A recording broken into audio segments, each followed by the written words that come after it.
ನಮಗೆ ದರ್ಶನ್ ಅವರು ಮಹಿಳೆಯರ ಬಗ್ಗೆ ಅವಾಚ್ಯ ಪದಗಳಿಂದ ಮಾತಾಡಿದ್ರು. ಅದಕ್ಕೆ ಪ್ರತಿ ಒಂದು ಸಭೆಯಲ್ಲಿ 2 ಸಭೆಯಲ್ಲಿ ಆದರೆ ಪರವಾಗಿರಲಿಲ್ಲ. ಈಗ ಸತತವಾಗಿ ಅವರು ಈಗ 10 ವರ್ಷದಿಂದ ಬರೀ ಇದೆ ಹೆಣ್ಮಕ್ಳ ಬಗ್ಗೆ ಅವಾಚ್ಯವಾಗಿ ಮಾತಾಡ್ಕೊಂಡೇ ಬಂದಿದ್ದಾರೆ. ಆಗ ಅವರು ಹೆಣ್ಮಕ್ಳಿಗೆ ರೆಸ್ಪೆಕ್ಟನ್ನೇ ಕೊಡ್ತಾ ಇಲ್ಲ. ಅದಕ್ಕೆ ದಯವಿಟ್ಟು ಅವರು ಸೆಲೆಬ್ರಿಟಿಯಾಗಿ ಅವ್ರು ನೋಡಿ ಕಲಿಯೋ ಅಂಥವ್ರು ತುಂಬ ಜನ ಇದ್ದಾರೆ. ಅದಕ್ಕೆ ಅವರು ಬೇರೆ ಮಾಮೂಲಿ ಇದಾಗಿದ್ದ ವ್ಯಕ್ತಿ ಆಗಿದ್ದರೆ ಪರವಾಗಿರಲಿಲ್ಲ. ಅವರೊಬ್ಬ ಸೆಲೆಬ್ರಿಟಿಯಾಗಿ ಈ ಥರ ಮಾತಾಡೋದು ನಮಗೆ ತುಂಬ ನೋವಾಗಿದೆ ಮಹಿಳೆಯರಿಗೆ. ಅದಕ್ಕೆ ದಯವಿಟ್ಟು ದರ್ಶನ್ ಅವರೇ, ನೀವು ಇನ್ಮೇಲೆ ತಿದ್ಕೊಳ್ಳಿ. ಯಾವ ಸಭೆಯಲ್ಲಾದರೂ ಸಮಾರಂಭದಲ್ಲಾದರೂ ನೀವು ಅವಳು ಇವಳು ಅಂತ ಮಾತಾಡಬೇಡಿ. ಹೆಣ್ಮಕ್ಳು ಒಬ್ಬ ತಾಯಿಗೆ ಹೋಲಿಸಿದ್ದಾರೆ, ಭೂಮಿ ತಾಯಿಗೆ ಹೋಲಿಸಿರ್ತಾರೆ. ಅಂತ ಭೂಮಿ ತಾಯಿ ನಿಮಗೆ ಎತ್ತಿರೋದು ತಾಯಿನೇ, ನಿನ್ನ ಅಕ್ಕನೂ ತಾಯಿನೇ.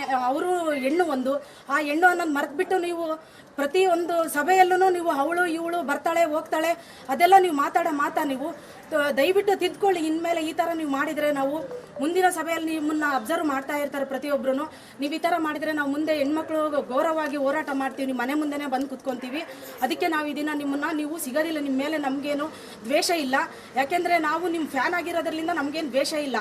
ಆ ದ್ವೇಷ ಬಿಟ್ಬಿಟ್ಟು ನಾವು ಈಗ ನಿಮ್ಮ ಕಾಟೇರ ಫಿಲಮಲ್ಲಿ ನೋಡಿದ್ವಿ, ನೀವು ಒಂದು ಮಾತು ಹೇಳಿದ್ರಿ, ಅಲ್ಲಿ ಹೆಣ್ಮಕ್ಳಿಗೆ ತುಂಬ ರೆಸ್ಪೆಕ್ಟ್ ಕೊಡೋ ಮಾತಿತ್ತು. ಆದ್ರೂ ನೀವು ಈಗ ನಿಜವಾಗಿ ನೀವು ಮಾತಾಡಿರೋದು ನೋಡಿದರೆ ನೀವು ಫಿಲಮಲ್ಲಿ ಮಾಡಿರೋದು ವೇಸ್ಟ್ ಅನ್ನಿಸ್ತಾ ಇದೆ ನಮಗೆ.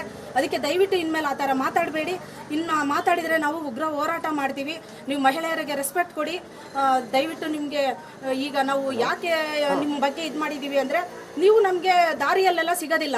ನಾವೀಗ ಹೋಗಿ ಮಾಮೂಲಿ ನಿಮ್ಮ ಮನೆ ಹತ್ರ ಬಂದು ಮಾತಾಡೋಕ್ಕೂ ಆಗೋದಿಲ್ಲ. ಅದಕ್ಕೆ ನಾವು ಕಂಪ್ಲೇಂಟು ಕೊಟ್ಟಿದ್ದೀವಿ. ನೀವು ಇದನ್ನು ನೋಡಿಬಿಟ್ಟು ಮುಂದೆ ತಿದ್ಕೊತೀರಾ ಅಂತ ಅಂದ್ಕೊಂಡಿದ್ದೀನಿ. ಧನ್ಯವಾದಗಳು. ನಾನು ಮಹಿಳಾ ಅಧ್ಯಕ್ಷೆ, ಪುಟ್ಟನಹಳ್ಳಿ ಇದರಲ್ಲಿದ್ದೀನಿ ಮೇಡಮ್. ಈಗ ಅವರು ಫೆಬ್ರವರಿ 17ನೇ ತಾರೀಕು ಈ ವಿಚಾರವಾಗಿ ದರ್ಶನ್ ಅವರು ಏನು ಮಹಿಳೆಯರ ಬಗ್ಗೆ ಮಾತಾಡಿದ್ದಾರೆ ಅಂತ ಹೇಳ್ತಾ ಇದ್ದೀರಾ ನೀವು. ಫೆಬ್ರವರಿ 17ನೇ ತಾರೀಕು ಮಾತಾಡಿರುವಂಥದ್ದು. ಸೊ ಇವತ್ತು ಬಂದು ದಿನಾಂಕ ಫೆಬ್ರವರಿ 23, ಹೆಚ್ಚು ಕಡಿಮೆ 1 ವಾರಕ್ಕೂ ಹೆಚ್ಚು ದಿನ ಆಗಿದೆ. ಯಾಕೆ ಇವತ್ತೇ ಬಂದಿರುವಂಥದ್ದು? ಇದು 1 ವಾರ ಆಯ್ತಂದ್ರೆ ಅವರು ಸೋಷಿಯಲ್ ಮೀಡಿಯಾದಲ್ಲಿ ಮಹಿಳೆಯರೆಲ್ಲ ಈಗ ಮಾತಾಡಬೇಡಿ ಅಂತಂದೇಳಿ ನಮ್ಮ ಫ್ರೆಂಡ್ಸ್ ಎಲ್ಲ ಹಾಕಿದ್ವಿ. ಆದರೆ ಅವ್ರು ಸೋಷಿಯಲ್ ಮೀಡಿಯಾದಲ್ಲಿ ಅವರು ಫ್ಯಾನ್ಸ್ ಇದಾರಲ್ಲ, ಅವರು ಹೋಗೇ ಬಾರೆ ನಿನಗೆ ಮುಸ್ರೆ ತಿಕ್ಕೊಂಡು ಮನೆಗೆ ಬಿದ್ದಿರೋದು ಬಿಟ್ಟು ಯಾಕೆ ಬಂದಿದೆಯಾ ಇಲ್ಲಿ ಅಂತಂದೇಳಿ ಅವ್ರು ಆನ್ಸರ್ ಮಾಡಿದ್ದಾರೆ. ಅಂದರೆ ಅವ್ರ ಫ್ಯಾನ್ಸು ಇದೇ ಥರ ಇದ್ದಾರಾ, ಅವ್ರ ಥರನೇ ಇದ್ದಾರೆ ಕೆಟ್ಟದಾಗ ಮಾತಾಡಲಿಕ್ಕೆ. ಅದಕ್ಕೆ ನಮಗೆ ಬೇಜಾರಾಯಿತು. ಇಲ್ಲ ಅಂದರೆ ಅಲ್ಲಿಗೆ ಹೋಗಿದ್ರೆ ನಾವು ಸುಮ್ಮನೆ ಆಗ್ತಾ ಇದ್ವಿ. ಅವ್ರ ಫ್ಯಾನ್ಸ್ ಇದಾರಲ್ಲ, ಈ ಮೀಡಿಯಾ ಮುಂದೆ ಹೇಳಬಾರ್ದು ಅಂತ ಕೆಟ್ಟ ಮಾತೆಲ್ಲ ಅದು ಅವರು ಕೊಟ್ಟಿದ್ದಾರೆ, ಆನ್ಸರ್ ಮಾಡಿದ್ದಾರೆ. ಅದನ್ನು ಬೇಕಾದರೆ ನಿಮಗೆ ಸ್ಪೆಷಲ್ ಆಗಬೇಕಾದ್ರೆ ಕಳಿಸ್ತೀವಿ ನೋಡಿ. ಕೆಟ್ಟದಾಗ ಹಾಕಿದ್ದಾರೆ ಹೆಣ್ಮಕ್ಳಿಗೆಲ್ಲ. ಹೋಗಿ ಮುಸ್ರೆ ತಿಕ್ಕೊಂಡು ಬಿದ್ದಿರೋದು ಬಿಟ್ಟು ನಿಮ್ಗೆ ಯಾಕೆ ಬೇಕಿತ್ತು ಇದೆಲ್ಲ ಅಂತ ಮಾತಾಡಿದ್ದಾರೆ. ಅಂದ್ರೆ ಮುಸ್ರೆ ತಿಕ್ಕೊಂಡು ಬಿದ್ದಿರಕ್ಕೆ ಅವರು ಹೆಣ್ಮಕ್ಳು ಅಡಿಗೆ ಮಾಡಿ ಬಡಿಸ್ತಿದ್ದು ಮಾಡ್ದಿದ್ದು ಮನೆಯಲ್ಲಿ ಇದು ಮಾಡಿದ್ದು ಇವ್ರು ಬಂದ್ಬಿಟ್ಟಿದಾರ. ಅಂದ್ರೆ ಇವ್ರ ಫ್ಯಾನ್ಸ್ನ ಅದೇ ರೀತಿ ಬೆಳೆಸಿದಾರ ಅಂತ ನಮಗೆ ಬೇಜಾರಾಯಿತು. ಅದಕ್ಕೆ ಇವತ್ತು ನಮಗೆ ಬೇಜಾರಾಗಿರೋದ್ರಿಂದ ಬಂದು ಎಲ್ಲ ಮಹಿಳೆಯರು ನಾವು ಒಂದು ಒಕ್ಕೂಟ ಇದೆ ನಮ್ದು, ಆ ಒಕ್ಕೂಟದಲ್ಲಿ ಸೇರ್ಕೊಂಡು ಮಾತಾಡಿ ಇಲ್ಲಿ ಬಂದು ಕಂಪ್ಲೇಂಟ್ ಕೊಡ್ತಾ ಇದೀವಿ.